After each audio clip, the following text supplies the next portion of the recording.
इस व्रत की महिमा सुनकर राजकन्या को बड़ी हैरानी हुई। वह भी पुत्र की कामना करके इस व्रत को करने लगी। शिव जी की दया से उसके गर्भ में एक अति सुंदर, सुशील, धर्मात्मा और विद्वान पुत्र उत्पन्न हुआ। माता और पिता उस देव पुत्र को पाकर अधिक प्रसन्न हुए और उसका लालन पालन अच्छे प्रकार से करने लगे। जब पुत्र समझदार हुआ तो एक दिन अपनी माँ से प्रश्न किया, हे माँ, तुमने कौन सा व्रत और तप किया था जो मेरे जैसा पुत्र तुम्हारे गर्भ से उत्पन्न हुआ? उसकी माता ने 16 सोमवार के व्रत की कथा बताई। पुत्र ने सब तरह के मनोरथ पूरे करने वाले इस सरल व्रत को सुना तो वो भी राज्य अधिकार पाने की इच्छा से हर सोमवार को यथाविधि यह व्रत करने लगा। व्रत शुरू करने के बाद एक देश के वृद्ध राजा के दूतों ने उससे आकर उसको राजकन्या के वरण के लिए कहा। राजा ने अपनी बेटी का विवाह ऐसे सर्वगुण संपन्न ब्राह्मण युवक के साथ करके बहुत सुख प्राप्त किया। वृद्ध राजा के दिवंगत हो जाने के बाद इसी ब्राह्मण को सिंहासन पर बैठाया गया। क्योंकि दिवंगत राजा का कोई पुत्र नहीं था, राज्य का उत्तराधिकारी होकर भी यह ब्राह्मण 16 सोमवार करता रहा। जब 17वां सोमवार आया तो ब्राह्मण ने अपनी प्रियतमा से पूजन सामग्री लेकर शिव पूजा के लिए शिवालय में चलने को कहा, परंतु उसकी पत्नी ने उसकी आज्ञा की परवाह न की और दास दासियों द्वारा सब सामग्रियां शिवालय में भिजवा दी, परंतु वो स्वयं नहीं गई। जब राजा ने शिव जी का पूजन समाप्त किया तब आकाशवाणी हुई, हे राजा, अपनी इस रानी को राजमहल से निकाल दे, नहीं तो तेरा सर्वनाश कर देगी। यह आकाशवाणी सुनने के बाद राजा के आश्चर्य का ठिकाना न रहा। उसने मंत्रणा गृह में आकर अपने सभासदों को बुलाकर कहा, मुनियों, आज मुझे शिव जी की आकाशवाणी सुनाई दी कि तू अपनी इस रानी को राज्य से निकाल दे, नहीं तो यह तेरा सर्वनाश कर देगी। राज्य के मंत्री और सभासद आदि सब विस्मय और दुख में डूब गए, क्योंकि जिस कन्या के कारण उसे राज्य मिला था, राजा उसी को निकालने की बात कह रहा था। यह कैसे हो सकता था? पर राजा ने मंत्रियों की परवाह नहीं की। उसने अपनी पत्नी को राजमहल से निकाल दिया। रानी दुखी हृदय से अपने भाग्य को कोसती हुई राज्य से बाहर चली गई। बिना पैर में कुछ पहने, फटे हुए वस्त्र पहनकर, भूख से दुखी होकर अपने हृदय से भाग्य को कोसती हुई वो चली जा रही थी। रानी एक तेली के घर गई तो शिव जी के प्रकोप के कारण तेली के सभी मटके उसी क्षण चटक गए। तेली ने रानी को अपने घर से निकाल दिया।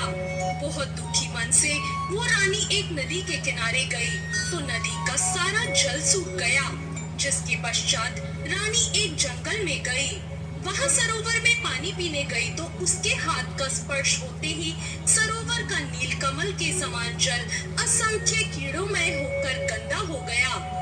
रानी ने भाग्य पर दोष रोपण करते हुए उस जल को पीकर पेड़ की शीतल छाया में विश्राम करना चाहा, परंतु वह जिस पेड़ के नीचे विश्राम करती, उस पेड़ के पत्ते तुरंत टूटकर गिर जाते।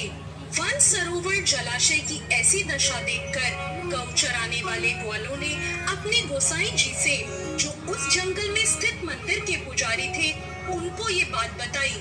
गोसाई जी के आदेश अनुसार ग्वाले रानी को पकड़कर गोसाई जी के पास लाई। रानी की मुख कांति और शरीर की शोभा देख गोसाई जी जान गए, यह अवश्य ही कोई विधि की गति मारी हुई कुलीन स्त्री है। पुजारी ने रानी से कहा, पुत्री, मैं तुमको अपनी पुत्री के समान रखूंगा।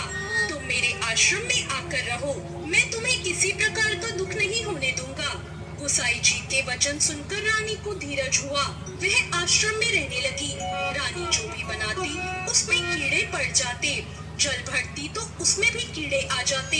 रानी की ये दशा देखकर गोसाई जी बहुत दुखी हुए और रानी से बोले, हे पुत्री, तुम्हारे ऊपर कौन से देवता का प्रकोप है जिसने तुम्हारी ऐसी हालत की है? पुजारी की बात सुनकर रानी ने शिव जी महाराज के पूजन के बहिष्कार की बात बताई तो पुजारी ने शिव जी की अनेक प्रकार से स्तुति की और फिर रानी से बोले, पुत्री, सब मनोरथ पूरी करने वाले 16 सोमवार व्रत करो, उसके प्रभाव से इस कष्ट से मुक्ति हो जाएगी। गोसाई जी की बात मानकर रानी ने 16 सोमवार व्रत किए और 17वें सोमवार को विधि विधान सहित पूजन किया। उस पूजा के प्रभाव से राजा के हृदय में विचार आया कि रानी को हुए बहुत समय बीत गया है। ना जाने वो कहाँ भटकती होगी। उसे ढूंढना चाहिए। यह सोचकर रानी को तलाश करने के लिए राजा ने चारों दिशाओं में दूत भेज दिए। वे दूत रानी को तलाश करते हुए गुसाई जी के आश्रम में आ गए। वह रानी को पाकर उन्हें अपने साथ जाने का आग्रह करने लगे, परंतु गोसाई जी ने मना कर दिया। दूत चुपचाप वापस लौट आए और राजा को रानी का पता बताया। रानी का पता पाकर राजा गोसाई जी के आश्रम में गए और उनसे कहा, महाराज, जो देवी आपके आश्रम में रहती है वह मेरी पत्नी है। शिव जी के प्रकोप के कारण मैंने उसका त्याग किया था। अब मैं भोलेनाथ की कृपा से उसे लेने आया हूँ। कृपा मुझे अपनी पत्नी को साथ ले जाने की आज्ञा दें। यह सुनकर गोसाई जी बड़े प्रसन्न हुए और उन्होंने रानी को राजा के साथ जाने की अनुमति दे दी। राजा बड़ी प्रसन्नता से रानी को महल लेकर आए। राजा ने सारे राज्य में उत्सव मनाया और चारों तरफ प्रसन्नता की लहर दौड़ गई। सारी प्रजा ने अपनी रानी के आने पर खुशियां मनाई। इस प्रकार जो मनुष्य 16 सोमवार के व्रत को श्रद्धा पूर्वक करता है, उसकी सभी मनोकामनाएं भगवान शिव जी की कृपा से पूर्ण होती है और उसे मोक्ष की प्राप्ति होती है। तो ये थी आज की कहानी। आपको ये कहानी कैसी लगी कमेंट करके जरूर बताएं। चैनल को सब्सक्राइब करें, वीडियो को लाइक करें। धन्यवाद। श्री शिवाय नमस्तुभ्यं श्री शिवाय नमस्तुभ्यं श्री शिवाय नमस्तुभ्यं श्री शिवाय नमस्तुभ्यं श्री शिवाय नमस्तुभ्यं श्री शिवाय नमस्तुभ्यं श्री शिवाय नमस्तुभ्यं श्री शिवाय नमस्तुभ्यं। शिव जी की आरती। श्री शिवाय नमस्तुभ्यं श्री शिवाय नमस्तुभ्यं श्री शिवाय